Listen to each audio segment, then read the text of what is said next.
अस्सलाम वालेकुम dear students. आज के इस लेक्चर में हम बात करेंगे रिलेशनल एंड लॉजिकल ऑपरेटर्स पर। ये दोनों ऑपरेटर्स बहुत इंपॉर्टेंट है जब आगे हम कंट्रोल फ्लो स्ट्रक्चर्स देखेंगे, जिसमें इफ एल्स होता है और उसके अलावा लूप्स होते हैं like for loop, while loop, do while loop. तो उसमें इन ऑपरेटर्स का बड़ा यूज होता है। नॉर्मली ये जो रिलेशनल ऑपरेटर्स हैं ये हम तब यूज करते हैं जब हमने कंपैरिजन करना हो दो एक्सप्रेशंस का। वो एक्सप्रेशंस कौन सी हो सकती हैं? वो बूलियन एक्सप्रेशन भी हो सकती हैं, या न्यूमेरिकल वैल्यूज भी हो सकती हैं, या कैरेक्टर वैल्यूज भी हो सकती हैं। और इसका आंसर हमेशा ट्रू या फॉल्स की फॉर्म में आता है, यानी हमेशा बाइनरी आंसर आता है, या जीरो आएगा या वन आएगा। हम जो वन है वो ट्रू के लिए यूज करते हैं और जो जीरो है वो फॉल्स के लिए यूज करते हैं। यानी अगर स्टेटमेंट ट्रू होगी या एक्सप्रेशन ट्रू होगी तो आंसर वन आएगा, और फॉल्स होगी तो जीरो आएगा। ठीक है, अब इसमें होता क्या है, कौन से ऑपरेटर्स हमारे पास हैं? तो greater than, less than, greater than equal to, less than equal to, equal, equal और नॉट इक्वल। ये आपके पास है रिलेशनल ऑपरेटर्स या कंपैरिजन ऑपरेटर्स। अब इसको रीड कैसे करते हैं? देखिए, अगर लिखा हो ना एक्स ग्रेटर देन वाई, तो यहां पर हम चेक लगा रहे हैं, यानी इसके बाद क्वेश्चन मार्क है, यानी ये एक क्वेश्चन पूछा जा रहा है। कैसे? Is x greater than y, यानी रीड हमेशा आपने लेफ्ट टू राइट करना है। यानी आपने ये देखना है क्या x y से बड़ा है, यस नो। फॉर एग्जाम्पल, अगर x की वैल्यू 5 है और y में पड़ा है 3, तो क्या 5 3 से बड़ा है? यस। तो इसका आंसर क्या आएगा? 1 आएगा।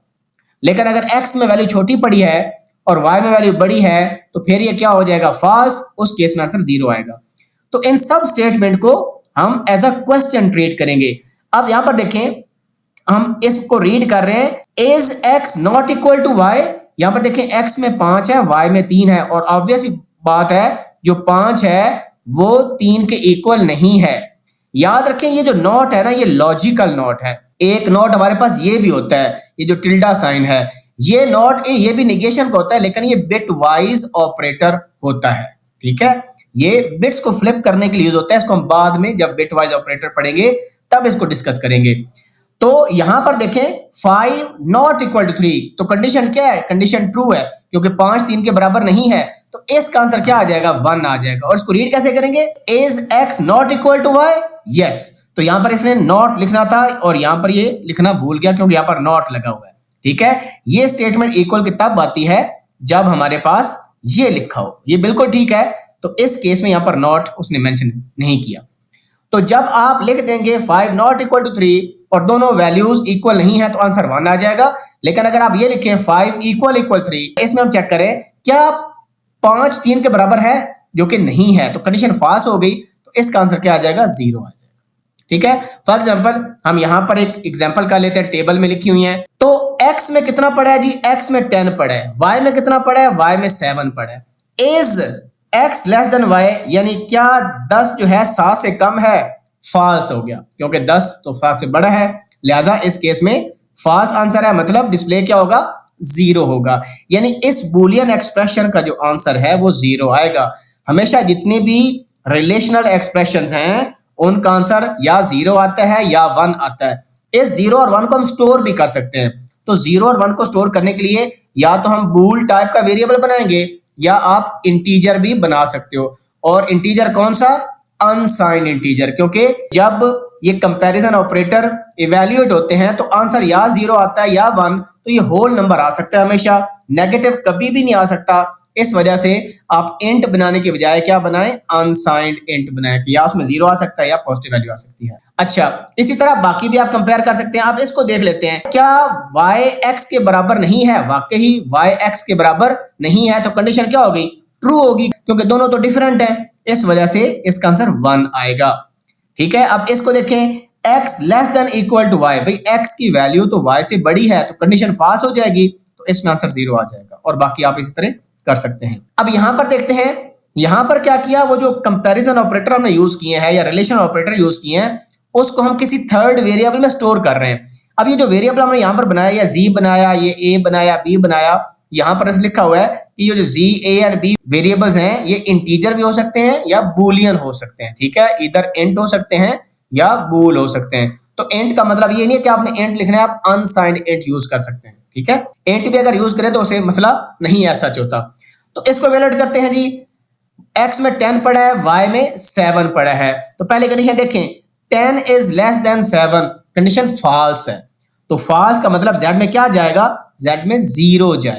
अब सी आउट की कंडीशन देखें, तो आप याद रखें कि ब्रैकेट में लिखा हुआ है, तो x ग्रेटर देन y, देखें 10 है 7 है, बाकी 10 7 से बड़ा है, तो ट्रू हो जाएगा। तो हमें आउटपुट में क्या नजर आएगा, 1 नजर आएगा। अब यहां पर देखें ये इक्वल है, तो इक्वल हमेशा राइट हैंड साइड पहले इवैल्यूएट होती है इक्वल के अंदर। तो हम पहले देखेंगे x greater than equal to y, तो x में कितना पड़ा है 10, y में कितना पड़ा है 7, तो वाकई ही 10 जो है 7 से बड़ा है, तो कंडीशन ट्रू हो गई। इसमें है 10 ग्रेटर देन और इक्वल टू, दोनों में से एक कंडीशन ट्रू होनी जरूरी है, क्योंकि 10 7 से बड़ा है, कंडीशन ट्रू, तो a में 1 चला जाएगा। यहां पर क्या लिखा हुआ है जी, C out x less than equal to y, भाई x में तो 10 पड़ा है, y में 7, तो 10 7 से छोटा तो नहीं है, लेकिन ये लेस देन इक्वल टू है, कंडीशन फॉल्स हो गई, आउटपुट में 0 आ जाएगा। और इसमें देखें y not equal to x, y x के बराबर नहीं है, कंडीशन ट्रू है, ये ट्रू है, ठीक है। अगर यहां पर ऐसे लिखा होता y इक्वल इक्वल x, तो इस केस में कंडीशन होती है फॉल्स, क्योंकि y x के बराबर तो नहीं है, फिर आंसर आता 0। अब इस केस में y वाकई ही x के इक्वल नहीं है, तो कंडीशन तो ट्रू लिखी हुई है, तो ट्रू का मतलब है कि जो b वेरिएबल है इसमें 1 आ जाए। अब हम देखते हैं लॉजिकल ऑपरेटर्स। लॉजिकल ऑपरेटर्स हम तब यूज करते हैं अगर हमने दो रिलेशनल एक्सप्रेशंस को या बुलियन एक्सप्रेशंस को कंपेयर करना हो, या दो न्यूमेरिक वैल्यूज को कंपेयर करना हो, उसको भी आप कंपेयर कर सकते हैं।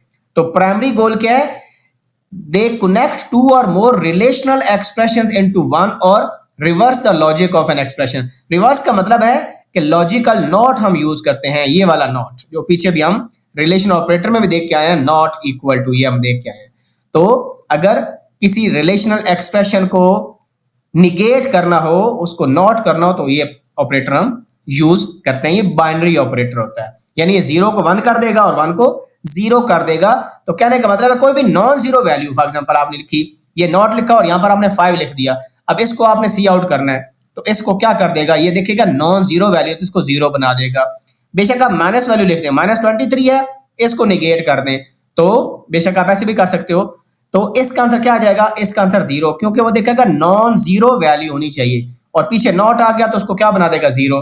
अगर इसी तरह 0 के पीछे आप नॉट लगा दें तो वो क्या बना देगा, 1 बना देगा, यानी ट्रू बना देगा।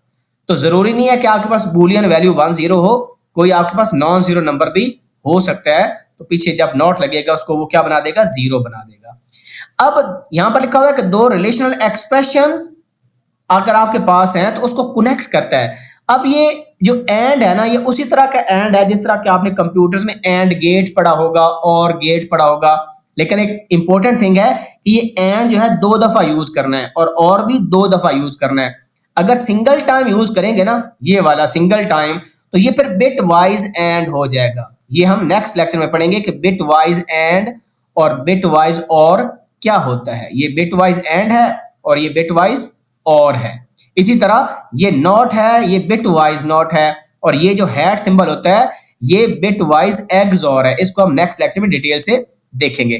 तो अब ये एंड कैसे काम करता है भाई, एंड का सिंपल असूल सा काम है, जिस तरह आप गेट पढ़ते थे, अगर दोनों वैल्यू ट्रू हैं, यानी दोनों वंस हैं, दोनों स्विचेस ऑन हैं, तो इसमें एंड अप्लाई करेंगे तो आंसर ट्रू आएगा, अदरवाइज फॉल्स आएगा। यानी इसके ये कनेक्ट कर रहा है, एक यहां पर एक्सप्रेशन है रिलेशनल एक्सप्रेशन, एक यहां पर रिलेशन एक्सप्रेशन है। अगर दोनों ट्रू हैं तब आंसर ट्रू आएगा, यानी 1 आएगा, अदरवाइज कंडीशन फॉल्स हो जाएगी। और एक भी फॉल्स आ गई कंडीशन, ये फॉल्स है, इसका आंसर 0।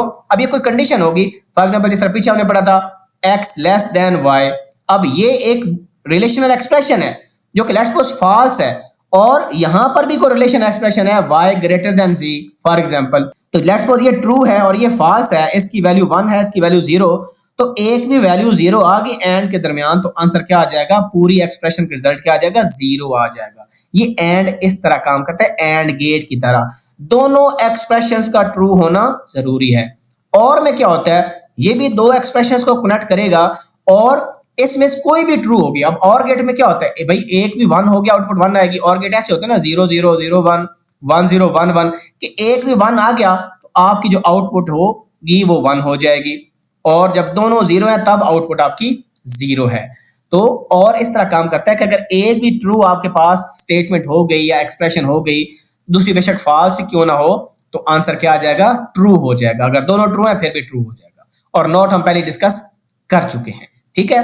फॉर एग्जाम्पल यहां पर मैं लिखता हूं 5 ग्रेटर देन 3 और 3 लेस देन 2, ठीक है जी।